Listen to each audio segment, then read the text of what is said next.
ನಮಸ್ತೆ. ಇವತ್ತು ನಾವು ಕುಂದಾಪುರ ಶೈಲಿಯಲ್ಲಿ ಹೇಗೆ ಬೂತಾಯಿ ಮೀನಿನ ಸಾರನ್ನು ಮಾಡ್ತಾರೆ ಅಂತ ಹೇಳಿ ನೋಡ್ಕೊಂಡು ಬರೋಣ. ಇದು ತುಂಬ ರುಚಿಕರ ಕೂಡ ಹೌದು, ಹಾಗೆ ಆರೋಗ್ಯ ಕೂಡ ಹೌದು.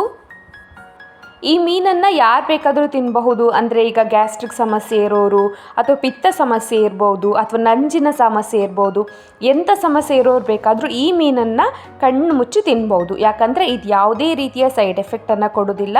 ಇದು ಆರೋಗ್ಯಕ್ಕೆ ತುಂಬ ಆರೋಗ್ಯಕರ ಕೂಡ ಹೌದು. ಹಾಗಾಗಿ ಇದನ್ನು ನಾವು ಇವತ್ತು ಹೇಗೆ ಮಾಡೋದು ಅಂತ ನೋಡ್ಕೊಂಡು ಬರೋಣ. ಇಲ್ಲಿ ಮಸಾಲೆಯನ್ನು ರುಬ್ಬಲಿಕ್ಕೆ ನಾನು 1 ತೆಂಗಿನಕಾಯಿಯನ್ನು ತಗೊಂಡಿದ್ದೀನಿ. ಇಲ್ಲಿ ಒಂದೊಂದೇ ಮಸಾಲೆ ಪದಾರ್ಥನ ಹಾಕ್ತಾ ಹೋಗೋಣ. ಇಲ್ಲಿ ಬೂತಾಯಿ ಮೀನಿಗೆ ಮೇಯ್ನಾಗಿ ಹುಳಿ ಮತ್ತು ಮೆಣಸನ್ನು ಸ್ವಲ್ಪ ಜಾಸ್ತಿನೇ ಹಾಕ್ತಾರೆ. ಯಾಕಂದರೆ ಈ ಬೂತಾಯಿ ಅನ್ನೋದು ಸ್ವಲ್ಪ ಸ್ಮೆಲ್ ಬರೋದ್ರಿಂದ ಈ ಹುಳಿ ಮತ್ತು ಮೆಣಸನ್ನು ಸ್ವಲ್ಪ ಜಾಸ್ತಿ ಹಾಕೋದ್ರಿಂದ ಆ ಒಂದು ಸ್ಮೆಲ್ ಅನ್ನೋದು ಕಡಿಮೆ ಆಗ್ತದೆ ಅಂತೇಳಿ ಅದನ್ನ ಸ್ವಲ್ಪ ಯಾವಾಗಲೂ ಜಾಸ್ತಿ ಹಾಕ್ತಾರೆ. ಈಗ ಮೊದಲಿಂದಾಗಿ ಸ್ವಲ್ಪ ಕೊತ್ತಂಬರಿಯನ್ನು ಹಾಕ್ಕೊಂಡಿದ್ದೀನಿ, ಮತ್ತು ಸ್ವಲ್ಪ ಕಾಳು ಮೆಣಸು. ಇದು ಕೂಡ ಸ್ವಲ್ಪ ಹೆಚ್ಚಿಗೆನೇ ಹಾಕ್ಕೊಳ್ತಾರೆ, ಯಾಕಂದರೆ ಸ್ವಲ್ಪ ಖಾರ ಚೆನ್ನಾಗಿರಲಿ ಈ ಬೂತಾಯಿಗೆ ಅಂತೇಳಿ. ಮತ್ತು ಒಂದು ಸ್ವಲ್ಪ ಮೆಂತೆ, ಮತ್ತು ಸ್ವಲ್ಪ ಓಮ, ಜೀರಿಗೆ, ಮತ್ತು ಅರ್ಧ ಲಿಂಬೆಹಣ್ಣು ಗಾತ್ರದಷ್ಟು ಹುಣಸೆ ಹಣ್ಣು. ನಾನು ಈಗಾಗಲೇ ಹೇಳಿದೆ ಇದಕ್ಕೆ ಹುಳಿ ಮತ್ತು ಖಾರವನ್ನು ಸ್ವಲ್ಪ ಜಾಸ್ತಿ ಹಾಕ್ತಾರೆ ಅಂತೇಳಿ. ಹಾಗಾಗಿ ಅರ್ಧ ಲಿಂಬೆಹಣ್ಣು ಗಾತ್ರದಷ್ಟು ತೊಗೊಂಡಿದ್ದೀನಿ. ಮತ್ತು ಒಂದು ಸ್ವಲ್ಪ ಅರಿಶಿನ, 2 ಬೆಳ್ಳುಳ್ಳಿಯನ್ನು ತಗೊಂಡಿದ್ದೀನಿ, ಹಾಗೆ ಮೆಣಸು. ನಾನಿಲ್ಲಿ 6 ಮೆಣಸನ್ನು ತಗೊಂಡಿದ್ದೀನಿ. ಇದಷ್ಟು ಖಾರ ಇಲ್ಲ, ನೋಡಿ ತಗೊಳ್ಳಿ. ಆ ಮೆಣಸು ಅನ್ನೋದು ಖಾರ ಇದ್ದರೆ ಸ್ವಲ್ಪ ಕಡಿಮೆ ತಗೊಳ್ಳಿ. ಈಗ ಇದಿಷ್ಟನ್ನು ನಾನು ನುಣ್ಣಗೆ ರುಬ್ಕೊಂಡಿದ್ದೀನಿ. ಇದರಲ್ಲಿ ನನಗೆ ಎಷ್ಟು ಬೇಕು ಈಗ ಸಾರು ಮಾಡಲಿಕ್ಕೆ ಅಷ್ಟು ನಾನು ಮಸಾಲೆನ ತೆಗೆದಿಟ್ಕೊಂಡಿದ್ದೀನಿ. ಹಾಗೆ ಈ ಮಸಾಲೆ ಏನು ಬೂತಾಯಿಯ ಏನು ಸಾರು ಮಾಡ್ತಾರೆ ಇದು ಸ್ವಲ್ಪ ದಪ್ಪಗೇ ಮಾಡ್ತಾರೆ. ಯಾಕಂತೇಳಿ ಹೇಳಿದರೆ ನಾನು ಮೊದಲೇ ಹೇಳಿದ ಹಾಗೆ ಇದು ಸ್ವಲ್ಪ ಈ ಮೀನು ಸ್ಮೆಲ್ ಬರೋದ್ರಿಂದ ಸ್ವಲ್ಪ ಜಾಸ್ತಿ ನೀರಾಗಿ ಮಾಡಿದರೆ ಅಷ್ಟು ಚೆನ್ನಾಗಾಗಲ್ಲ ಅಂಥೇಳಿ ದಪ್ಪಗೇ ಮಾಡ್ತಾರೆ ಈ ಸಾರನ್ನು. ಇಲ್ಲಿ ನಾನು ಸಾರಿಗೆ ಸೇರಿಸಲಿಕ್ಕೆ ಅಂದರೆ ಸಣ್ಣ ಸೈಜ್ನ ಒಂದು ಅರ್ಧ ಟೊಮ್ಯಾಟೊವನ್ನು, ಹಾಗೆ ಒಂದು ಕಾಲು ಅಂದರೆ 1ರಲ್ಲಿ 4 ಭಾಗ ಮಾಡಿರುವಂತಹ ಒಂದು ಈರುಳ್ಳಿಯನ್ನು, ಹಾಗೆ ಒಂದು ಸಣ್ಣ ಪೀಸ್ ಆಗುವಷ್ಟು ಶುಂಠಿಯನ್ನು ತಗೊಂಡಿದ್ದೇನೆ. ಇಷ್ಟನ್ನು ನಾನು ಸಾರಿಗೆ ಏನು ಕುದಿಲಿಕ್ಕೆ ಇಡ್ತೇವೆ ಆಗ ನಾನು ಇದನ್ನು ಹಾಕಿ ಮಿಕ್ಸ್ ಮಾಡಲಿಕ್ಕೆ ಅಂತೇಳಿ ಮಾಡ್ಕೊಳ್ತಾ ಇದ್ದೇನೆ.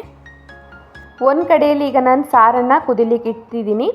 ಈಗಾಗಲೇ ನಾವೇನು ಕಟ್ ಮಾಡಿ ಇಟ್ಕೊಂಡ್ವಿ ಆನಿಯನ್, ಹಾಗೆ ಟೊಮ್ಯಾಟೊ ಮತ್ತು ಜಿಂಜರನ್ನು ನಾವು ಇದಕ್ಕೆ ಹಾಕಿ ಮಿಕ್ಸ್ ಮಾಡಿ ಕುದಿಸ್ಬೇಕು.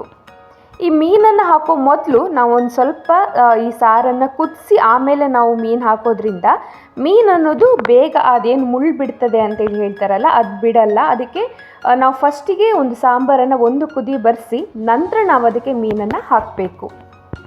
ಈಗ ಎಲ್ಲವನ್ನು ಸೇರಿಸಿ ಹಾಗೆ ನಮಗೆ ಎಷ್ಟು ಉಪ್ಪು ಬೇಕಂತೇಳಿ ನೋಡಿ ಇಲ್ಲಿಗೆ ಉಪ್ಪನ್ನು ಹಾಕಿ 1 ಕುದಿ ಬರಲಿಕ್ಕೆ ಬಿಡಬೇಕು.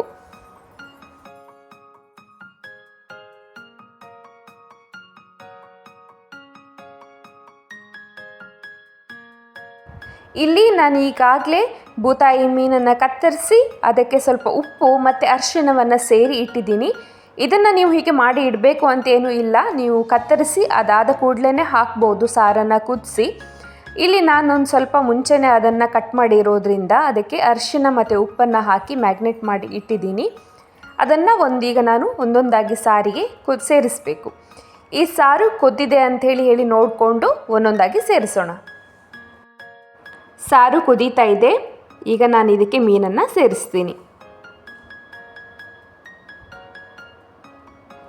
ಎಲ್ಲ ಮೀನನ್ನು ಸೇರಿಸ್ತಾ ಇಲ್ಲ. ಈಗ ನನಗೆ ಇಲ್ಲಿ ಎಷ್ಟು ಬೇಕಾಗ್ತದೆ ಅಂತ ನೋಡಿಕೊಂಡು ಆ ಸಾರಿಗಿನ ಒಂದು ಕ್ವಾಂಟಿಟಿನ ನೋಡಿಕೊಂಡು ನಾನು ಅದಕ್ಕೆ ಎಷ್ಟು ಮೀನನ್ನು ಇಲ್ಲಿ ಸೇರಿಸ್ತಿದ್ದೀನಿ. ಈಗ ಸಾರು ಅನ್ನೋದು ಕುದೀತಾ ಇದೆ. ಕನ್ಸಿಸ್ಟೆನ್ಸಿನ ನೀವು ನೋಡಿಕೊಳ್ಳಿ. ನಾವು ಸ್ವಲ್ಪ ದಪ್ಪಗೆ ಈ ಒಂದು ಬೂತಾಯಿ ಮೀನನ್ನು ದಪ್ಪಗೆ ನಾವು ಅದನ್ನು ಮಾಡ್ತೇವೆ. ನಿಮಗೆ ಇಲ್ಲ ಅದು ಸ್ವಲ್ಪ ಸಾರು ಬೇಕು ಅಂತೇಳಿ ಹೇಳಿದರೆ ನೀವು ನೋಡಿಕೊಂಡು ನೀರನ್ನು ಹೆಚ್ಚಿಗೆ ಸೇರಿಸ್ಕೊಳ್ಬಹುದು. ಮತ್ತು ಒಂದು ಸ್ವಲ್ಪ ಬೇಗ ನೀವು ಅದನ್ನು ಕುದಿಸಿ ಇಳಿಸಬಹುದು.